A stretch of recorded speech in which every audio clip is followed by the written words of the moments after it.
Coulomb brown, जो कि Macquarie university में एक बायोलॉजिस्ट हैं, शार्क अटैक से काफी चिंतित थे, जो कि हर साल लगातार बढ़ती जा रही थी। आंकड़ों के अनुसार शार्क एक साल में एक ही पर्सन को मारता है, जबकि लोग हर सेकंड में औसतन 3.17 शार्क या सालाना 100 शार्कों को मार देते हैं, जो कि ऑफिशियल यूएन डाटा से कई गुना अधिक है। और जब तक आप इस वीडियो को पूरा देखते हैं तब तक लगभग 2000 शार्क मर चुकी होंगी। अगर शार्क इतनी तेज गति से मरती रही तो आने वाले 100 सालों में इंसान शार्क, जो कि 400 मिलियन साल पुराना जीव या डायनासोर से भी पुराना जीव है, उसे कम्प्लीटली खत्म कर देगा। अगर ये वास्तव में होगा तो हमारे ग्रह पर इसका क्या असर पड़ेगा, और क्या ये ज्यादातर लोगों के लिए चिंता का विषय है? क्या ये डायनासोर की तरह सिर्फ मूवीज में ही हमें दिखेगा? लेकिन हम शार्क के बारे में जानते ही कितना है, रियली कुछ ज्यादा नहीं। और आज भी हमारे लिए शार्क एक मिथिकल क्रिएचर बना हुआ है, क्योंकि इस पर रिसर्च करना काफी एक्सपेंसिव है और एक समय में कुछ ही लोग इस पर रिसर्च कर सकते हैं। डॉक्टर डैनियल बचर, जो कि साउथ क्रॉस यूनिवर्सिटी में एक मरीन इकोलॉजिस्ट हैं, उनके अनुसार शार्क स्पीसीज पर लगातार रिसर्च के बाद ही रिजल्ट तक पहुंचा जा सकता है। एग्जाम्पल के लिए लियोपार्ड शार्क का अध्ययन करके ये पता चला कि प्रत्येक शार्क का बिहेवियर अलग अलग था और इसी वजह से बिहेवियर पैटर्न से इनको डिफरेंशिएट करना काफी मुश्किल है। शार्क वाकई ही एक बड़ा जीव है, जो कि अपने जीवन काल में 30,000 दांत बदलते हैं और केवल आगे की तरफ तैर सकते हैं। ये अभी भी अज्ञात है कि वे कैसे महासागर को नेविगेट करते हैं, लेकिन कुछ एविडेंस है कि कुछ शार्क जियोमैग्नेटिक नेविगेशन का यूज करके पृथ्वी के magnetic field, scent, water temperature, sound और विजन का पता लगाते हैं। एग्जाम्पल के लिए व्हाइट शार्क अटलांटिक ओशियन में 900 मीटर के गहराई में रहते हुए भी वहीं अपना ज्यादा समय बिताते हैं और वहीं सोते हैं। हालांकि साइंटिस्ट अभी भी नहीं जानते कि क्या शार्क सोते भी हैं और क्यों वो हर सीजन में माइग्रेट करते हैं, फूड के लिए या पार्टनर के लिए या फिर टेम्परेचर की वजह से। हो सकता है इन तीनों कारणों से, लेकिन ये अभी भी साफ नहीं है कि क्या वे ग्रुप्स में रहते हैं क्योंकि वो एक दूसरे से अटैच दिखाई देते रहते हैं, क्यों वे ऐसे ही एक सुटेबल प्लेस को चूज करते हैं। शायद शार्क अगर बोल सकते तो इन सवालों का जवाब देते, क्योंकि शार्क का ब्रेन मास सदर्न फिश की तुलना में काफी ज्यादा होता है। हालांकि सबसे पहले उन्हें आइडेंटिफाई करने की जरूरत है, लेकिन शार्क की 400 से भी ज्यादा स्पीसीज हैं, जो साइज में बहुत ही असमान है। स्कूल बस के साइज से लेकर पॉकेट साइज तक की शार्क इस पृथ्वी पर मौजूद है। और इतिहास की सबसे बड़ी शार्क है मेगलोडॉन, जिसकी लंबाई करीबन 18 मीटर है और जो कि एक पर्सन को पूरा निगलने में सक्षम है। और रिसर्चर्स अभी भी नई नई स्पीसीज की खोज कर रहे हैं। एग्जाम्पल के लिए 2015 में साइंटिस्ट ने निंजा शार्क को खोज निकाला। शार्क्स नदियों से लेकर झीलों तक समय के साथ साथ इवॉल्व हो रहे हैं और दुनिया के हर इकोसिस्टम में शार्क का पाया जाना संभव है, जिसमें mangroves, tropical coral reefs, shallow water, cold Arctic water और ओशियन शामिल है। लेकिन वास्तव में उनमें से 201 स्पीसीज आज विलुप्त की कगार पर है, जो कि दुनिया के लिए एक बड़ी प्रॉब्लम है, क्योंकि शार्क्स धीरे धीरे ग्रो करते हैं और ब्रीडिंग भी कम रखते हैं और कुछ उनके हैबिटेट के डिस्ट्रक्शन से मारे जाते हैं और अधिकतर मनुष्यों के द्वारा मीट, स्किन, लीवर फैट और कार्टिलेज के लिए मारे जाते हैं। शार्क फिशिंग दुनिया का सबसे पुराना व्यापारों में से एक है और 70% शार्क फिशिंग इसके वैल्यूएबल हिस्सों के लिए किया जाता है। एक पेनफुल प्रोसेस के दौरान जीवित शार्क के फिन्स काटकर उन्हें वापस पानी में फेंक दिया जाता है, जहां शार्क ब्लड की कमी के कारण तैरने में असमर्थ होकर दम तोड़ देते हैं और अन्य शिकारियों का भोजन बन जाते हैं। शार्क फिन शार्क का 1 से 5% हिस्सा होता है, जो आसानी से बोट पर फिट हो जाता है।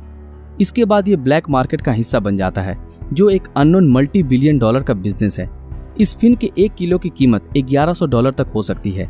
एक पूरे फिन की कीमत लगभग $15,000 तक होती है। एक पॉपुलर सूप इन फिन्स का यूज करके ही बनाया जाता है, जो लोकप्रिय धारणा के अनुसार मेडिसिनल प्रॉपर्टी से भरा है।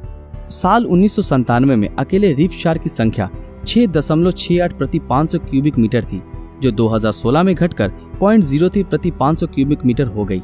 कैलकुलेशन से पता लगाया गया कि कैओस, जो कि एक बीमार और घायल फिश है, आमतौर पर समुद्र के नियमों के अनुसार दूसरी बड़ी मछलियों का शिकार हो जाती है।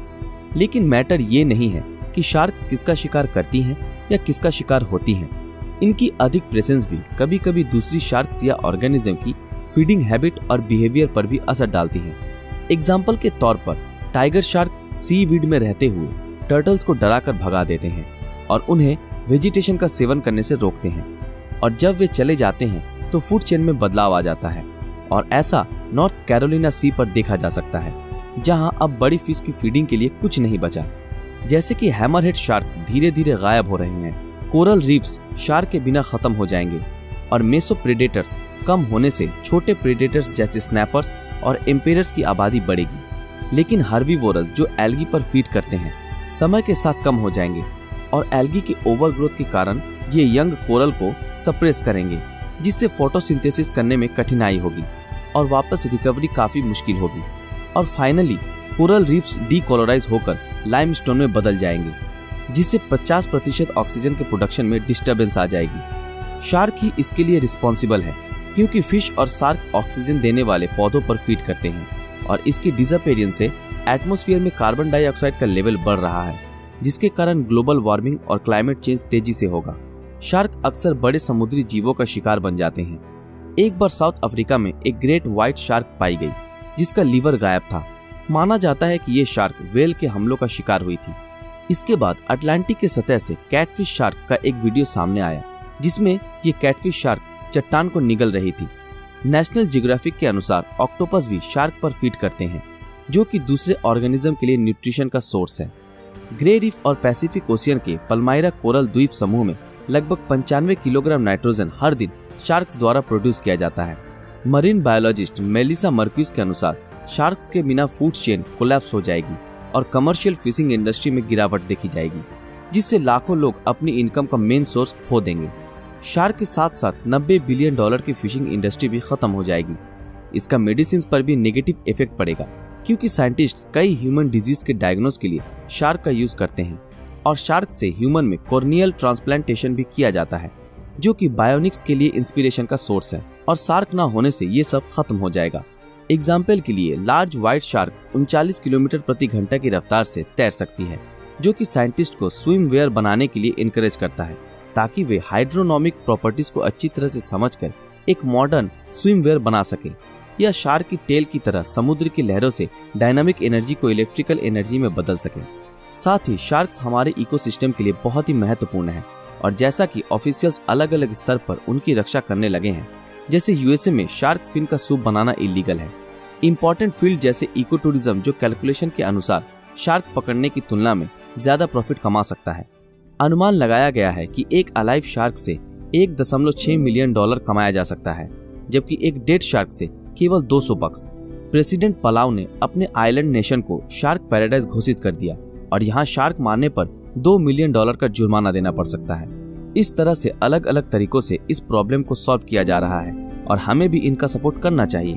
आप इन शार्क फिन सूप के बारे में क्या कहना चाहते हैं, हमें कमेंट में जरूर बताएं। और वीडियो पसंद आया तो लाइक और शेयर जरूर करें। अगर आप हमारे इस चैनल पर नए हैं तो हमारे चैनल को सब्सक्राइब करके बेल आइकन ऑन कर दें, ताकि जब भी कोई नया वीडियो आए आप तक नोटिफिकेशन पहुंच जाए। तो मिलते हैं आपके साथ अगले वीडियो में, तब तक के लिए अलविदा।